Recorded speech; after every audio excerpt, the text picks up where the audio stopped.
Oh, hey y'all, welcome back to Noah's Arkansas Homestead. I know last week I showed off my garden. I know a lot of people, the algorithm showed that y'all liked my peas. Had a little bit of retention on that. But today I want to talk about the perennials. That's like a real base layer part of your food forest.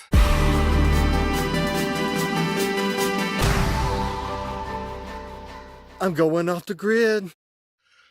Okay, well I guess while I'm standing here, I actually got a muscadine grape right here.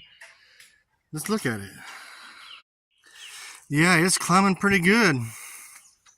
Man, I think it's starting to get a little micro berry maybe. So, actually I got this from my friend Justin. So, thank you very much. He brought it back from way out in Redfield, which I think is kind of by Pine Bluff. So these are great for making jams and homemade wine.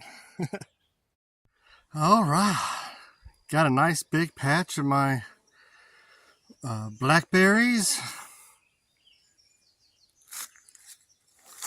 Looks like they've already come out of their full bloom. I'm already seeing baby ones. So this is going to be a nice little patch right here for me. Kind of right here on the edge of my property where it gets a little bit of nice sun.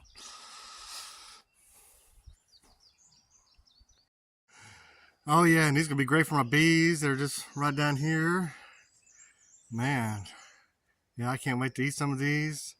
Maybe I'll even make a little pie. Yeah, this is one of my newest plants. This nice fig tree here. So I just wanted, man, figs, they can make a lot of fruit. What kind is it? It says it's a, doesn't say on that side. Oh, there it is. Chicago Hardy. So hopefully that'll do well here. You can do all kinds of stuff with figs, Make jellies, jams, and I think they're probably just good for you. Probably superfood. Yeah, I remember going over to my grandparents and they had a big fig tree, and I remember I'd just go there and just engorge myself on those figs. I think I'm going to start looking for more like self-pollinating figs, because I know there's like a special fig wasp that actually pollinates these, and as the crazy world we're living in, if we start losing those like we are the bees and such, we may have a problem with that. So I'm going to start looking for more of those. So I almost forgot, I had actually planted this fig here. This is where I actually had my first outhouse out here. So it was more of an outhouse tent. It was actually a tent that I had kind of made a hole in the ground to do your business. So hopefully this is going to get some good nitrogen and all that good compost stuff from the composting toilet. Oh yeah, this is one of my apple trees. This is just a Honey Crisp. So looks like it's doing okay. I planted it in a spot where it looks like a dead tree was. So hopefully it gets some good roots. I'm still not sure, might be too much shade. I may need to take out some of this brush, some smaller trees, to get some more, I thought I was going to get some more sun over here than it did, but I may take out a few of these trees over here this winter. Alright, but still seems to be healthy, and I don't see it getting a lot of diseases, at least it didn't last year. Yeah, and this is another of my apple trees. It's actually I know it's a black apple. Oh, it looks like the tag wore off right there. But yeah, this is a black apple, or Arkansas black apple actually. And it's supposed to be real hardy. I think they're mostly for cooking.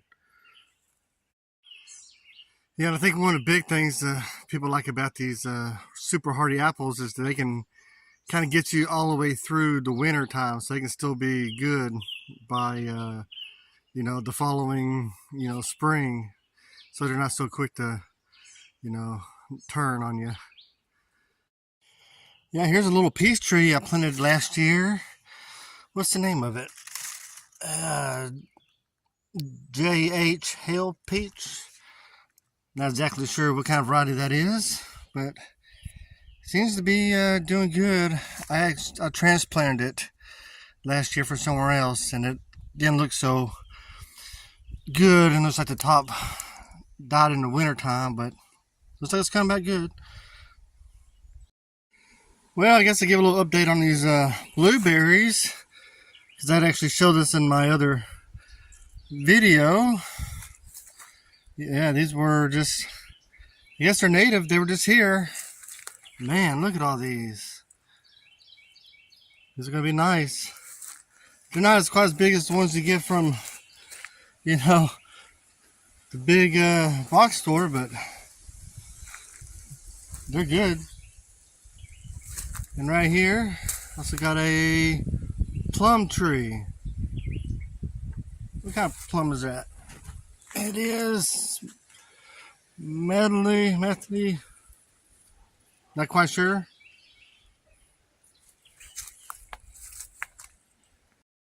Well, dang, this pear tree has a nice growth here, but I don't know what happened to the top of it. I may just have to cut it here where this nice stalk is and transplant it. I don't think it's getting enough sun right here. When I planted it here, there was looks like there was an older pear over there, so I thought it would pollinate with it, but and then I had an idea I was going to clear all this out for an orchard, and never did.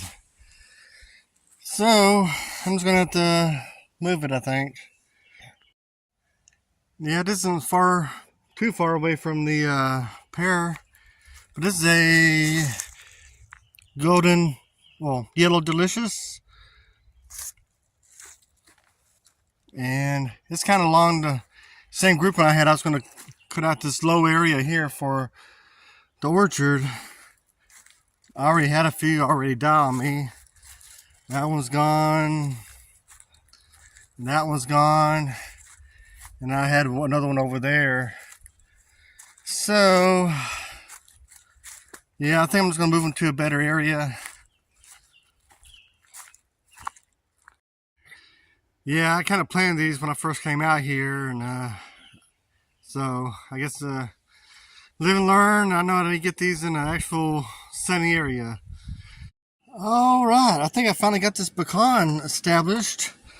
I had transplanted it after its first year, and it looked like it wasn't doing very good. You can see it had grown, pretty much this much, and then it died back. But hopefully now it's going to take off. I love pecans. Yeah, no, it's kind of hard to see with the kind of brush right here. These right here are actually goji berries. So I've been kind of cultivating them for a few years and putting them around. So hopefully I get a harvest sometime. Well, looks like my cactus is about to bloom again. I love these Nepalo cactus fruits. They can get pretty big.